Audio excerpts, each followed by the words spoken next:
Assalamualaikum warahmatullahi wabarakatuh. Perkenalkan, nama saya Bunga Gusti Cahyani, Prodi Pendidikan Kesejahteraan Keluarga, Fakultas Pariwisata dan Perhotelan, Universitas Negeri Padang 2020. Di sini, saya akan memaparkan materi mengenai sistem pencernaan manusia. Pertama, saya akan menjelaskan pengertian sistem pencernaan pada manusia, yaitu sebuah sistem yang membantu manusia dalam mencerna makanan dan minuman yang dikonsumsinya menjadi zat gizi yang lebih mudah dicerna oleh tubuh, dan diambil berbagai kandungan di dalamnya yang berguna pada organ dalam dan bagian tubuh secara keseluruhan. Selanjutnya, fungsi sistem pencernaan, yaitu untuk menyediakan makanan, air, dan elektrolit bagi tubuh dari nutrien yang dicerna sehingga siap diabsorpsi. Ada beberapa proses pencernaan secara mekanik dan kimia.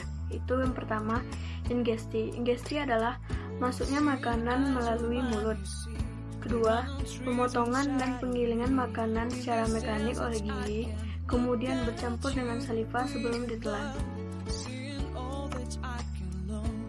Yang ketiga yaitu peristalsis, itu gelombang kontraksi yang menggerakkan tertelannya makanan melalui saluran pencernaan. Yang keempat, digesti, yaitu penguraian molekul kecil dan besar sehingga absorpsi dapat berlangsung. Yang kelima, absorpsi. Absorpsi itu penggerakan pencernaan dari saluran pencernaan ke dalam sirkulasi darah sehingga dapat digunakan oleh tubuh. Dan yang keenam, digesti, yaitu adalah proses eliminasi zat-zat sisa yang tidak tercerna oleh tubuh dalam bentuk feses dari saluran pencernaan. Proses ini termasuk bagian zat yang tidak memiliki manfaat bagi tubuh. Selanjutnya, alat pencernaan manusia. Saluran pencernaan meliputi mulut, kerongkongan, lambung, usus halus, usus besar, dan anus. Dan berikutlah contoh gambar beserta fungsinya. Gambar yang pertama yaitu bagian mulut. Di dalam mulut terjadi pencernaan secara mekanik dan kimia. Terdapat gigi, lidah, kelenjar ludah yang membantu proses penelanan makanan yang dikonsumsi pada manusia. Setelah melalui rongga mulut, makanan yang ditelan akan masuk ke permukaan kerongkongan, dan gerakan kerongkongan ini disebut gerakan peristaltik, seperti pada gambar di samping. Selanjutnya, lambung. Lambung tersusun atas 3 bagian. Yang pertama, kardia. Kardia ini yang akan membuka jika ada makanan yang masuk. Yang kedua, fundus. Fundus yaitu bagian tengah lambung dengan yang bentuk membulat. Yang ketiga, pilorus. Pilorus ini ialah bagian bawah lambung yang dekat dengan usus halus. Gerakannya sama seperti gerakan otot kerongkongan yang terjadi pada kerongkongan yang disebut juga dengan gerakan peristaltik. Alat pencernaan selanjutnya yaitu usus halus.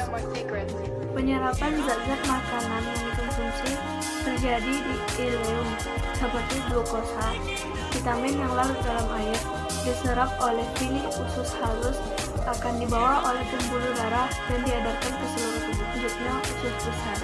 Di dalam usus besar, sisa makanan dibusukkan menjadi feses. Usus besar ini berfungsi mengatur kadar air pada sisa makanan.